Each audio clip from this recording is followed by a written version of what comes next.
Lecture 17 is Mind Material. Appropriately for the ghostly topics of this week, it was Halloween on Saturday. Since almost all of you are not here, I didn't want you to miss out on the celebrations in Cambridge, so here's a 90-second mashup. Nowhere near as good as it usually is, but despite COVID, at least some people made an effort.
Relevant because Descartes' view is sometimes called the dogma of the ghost in the machine.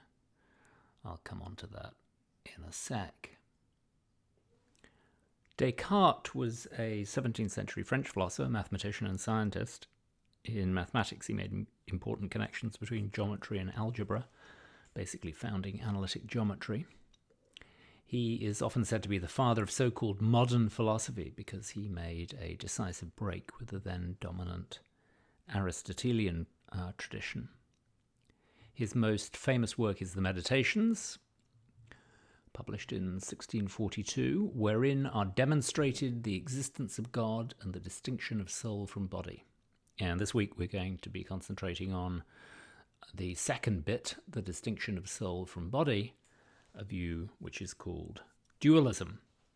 Some of his other notable works include The Principles of Philosophy and The Passions of the Soul. You've come across the word Cartesian before, as in Cartesian coordinates. Cartesian means relating to the views of Descartes, so his brand of dualism is called Cartesian dualism, and this is how he expresses the view in the sixth meditation, which you read for this week. I am simply a thinking, non-extended thing, really distinct from my body. And we've come across that view before, albeit briefly. Remember Merleau-Ponty when we were talking about self-knowledge? He discusses Descartes. You might want to go back in the light of now having read Descartes and see what Merleau-Ponty says. Gilbert Ryle also came up when we were discussing self-knowledge, and this is Ryle from The Concept of Mind. This is actually an excerpt in the Norton Anthology, which wasn't assigned as reading. This is Ryle talking about Descartes and Cartesian dualism.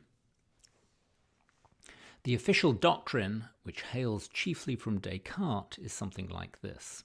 That is the official doctrine of dualism, the view that the mind and the body are distinct. With the doubtful exceptions of idiots and infants in arms, every human being has both a body and a mind. Some would prefer to say that every human being is both a body and a mind. His body and his mind are ordinarily harnessed together, but after the death of the body, his mind may continue to exist and function. I shall often speak of it, that is the official doctrine, with deliberate abusiveness, as the dogma of the ghost in the machine. I hope to prove, Ryle says, that it is entirely false. Cartesian dualism was definitely not popular among philosophers for most of the 20th century, but in the later part of the 20th century it began to experience something of a revival when it was realized that Descartes' arguments for his position are more powerful than had been previously realized. Here's how the meditation starts. The meditations comprise 6, and this is from the first one. Some years ago, I was struck by the large number of falsehoods that I had accepted as true in my childhood, and by the subsequently doubtful nature of the whole edifice that I had subsequently based on them. I realized that it was necessary, once in the course of my life, to demolish everything completely and start again, right from the foundations, if I wanted to establish anything at all in the sciences that was stable and likely to last.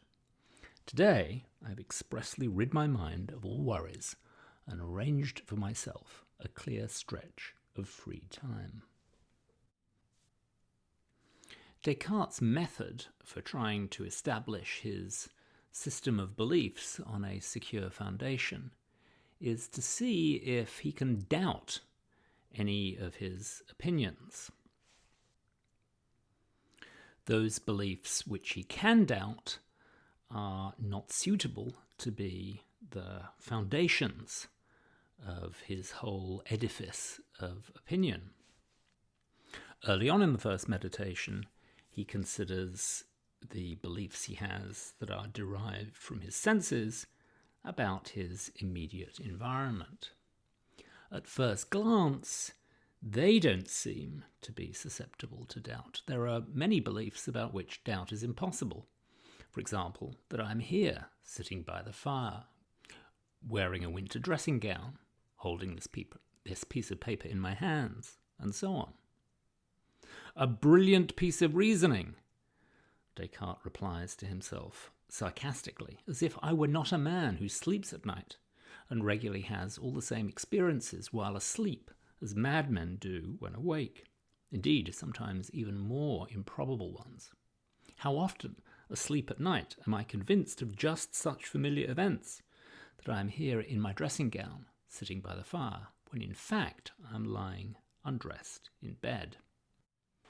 So it is possible for Descartes to doubt the beliefs that he acquires through the senses about his immediate environment, because he can't rule out the possibility that he is dreaming. It's worth noting that Descartes' worry about dreaming is not some culture-bound concern peculiar to the European Enlightenment, say.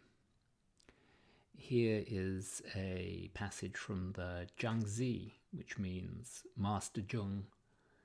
Excuse my pronunciation. It's a compilation of philosophical writing from the classical Chinese period, a couple of millennia before Descartes.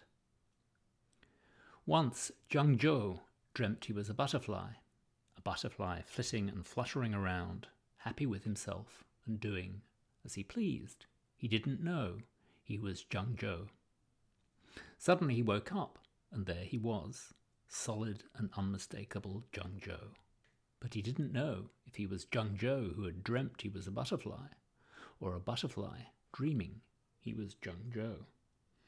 Between Zhang Zhou and a butterfly, there must be some distinction. After the dreaming hypothesis, Descartes goes on in the first meditation to consider something even more radical, the evil demon hypothesis. I will suppose that not God, who is supremely good and the source of truth, but rather some malicious demon of the utmost power and cunning, has employed all his energies in order to deceive me.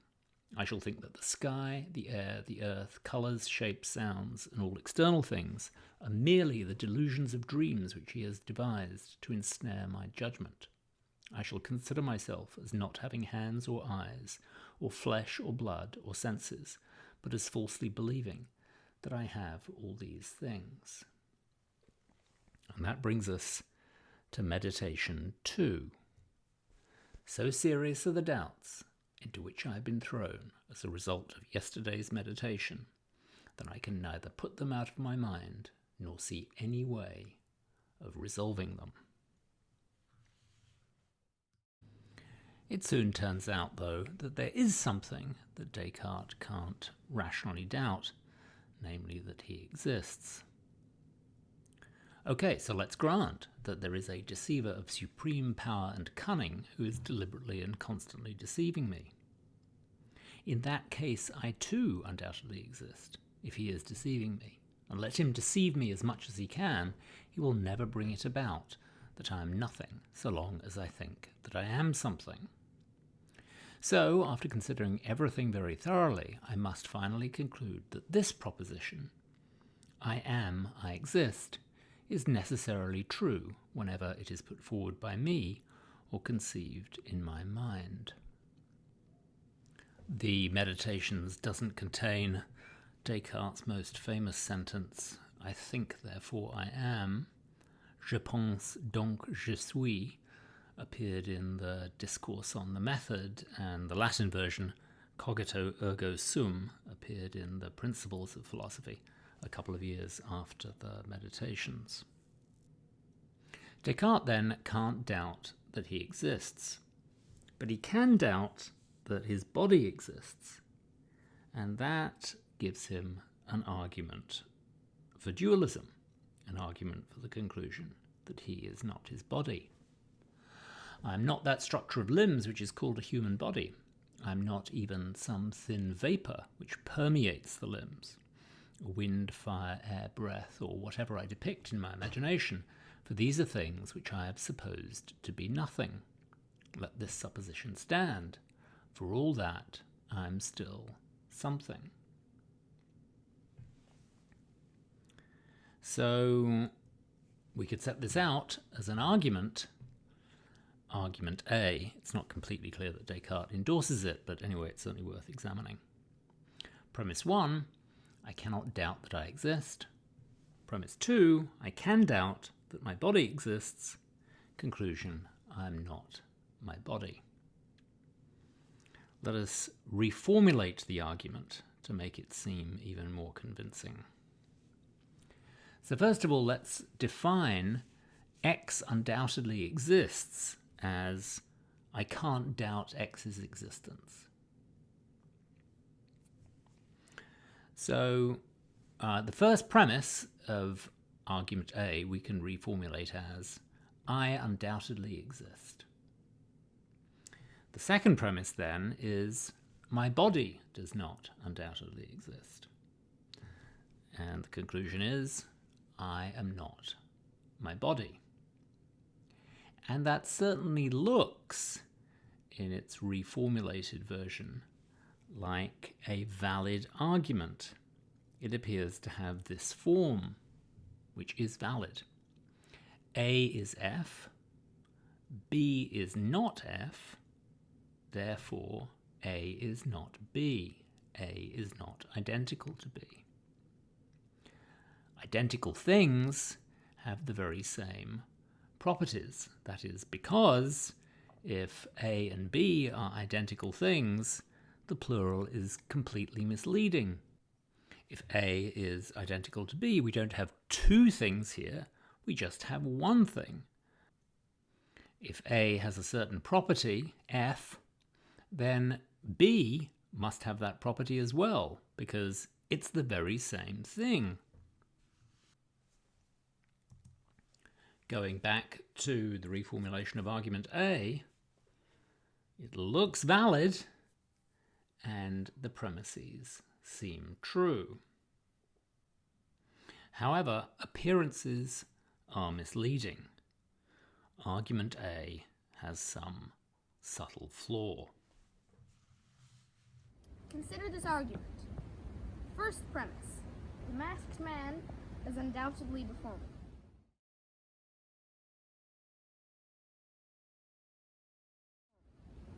Second premise. My father is not undoubtedly deformed.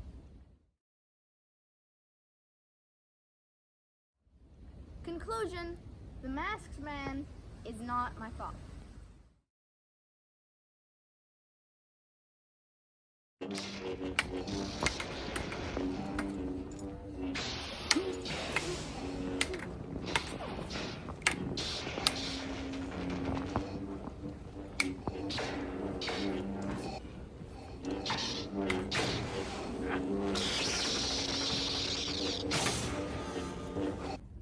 I am your father. No, that's not true. That's impossible. Search your feelings. You know it to be true.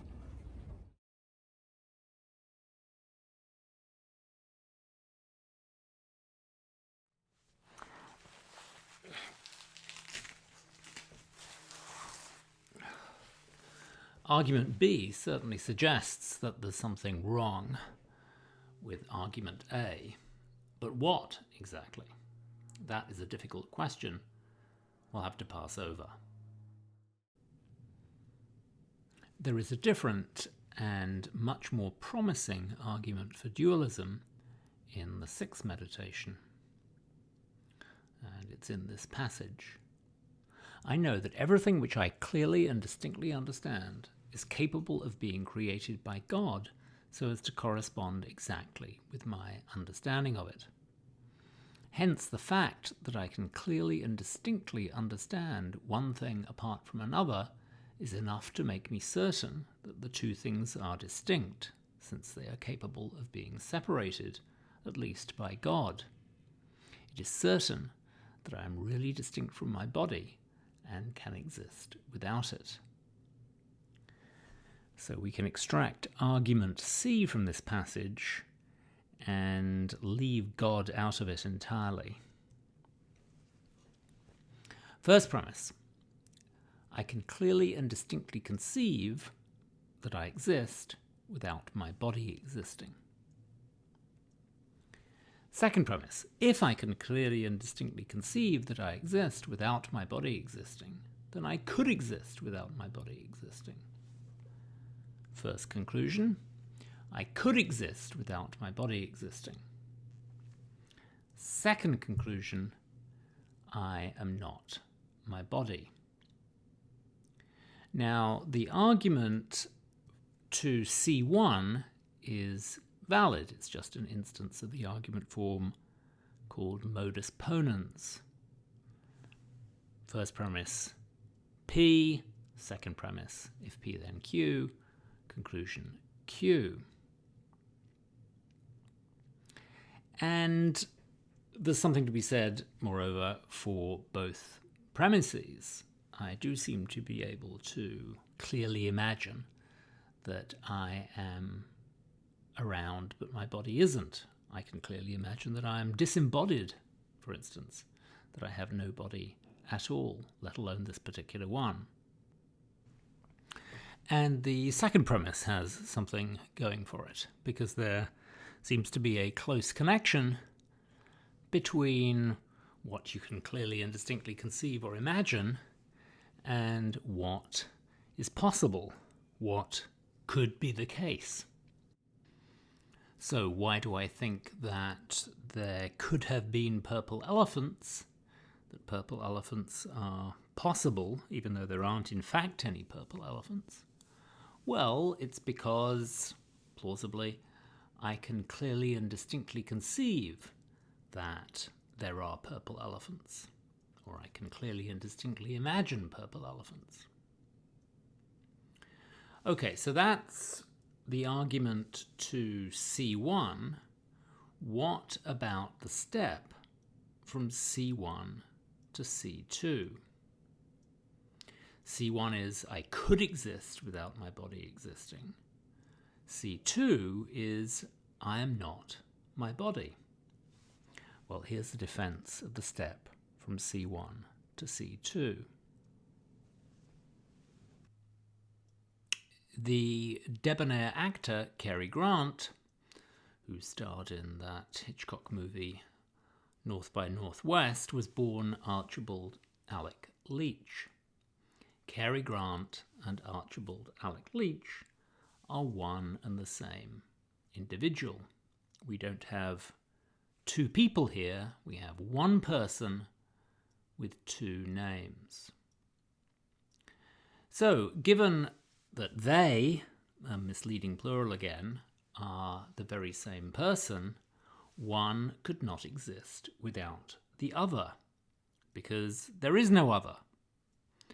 Cary Grant, then, could not exist without Archie Leach existing. Generalizing, if x is identical to y, then x could not exist without y existing. So, contraposing, if x could exist without y existing, x is not identical to y. Going back to argument C, the step from C1 to C2 looks valid.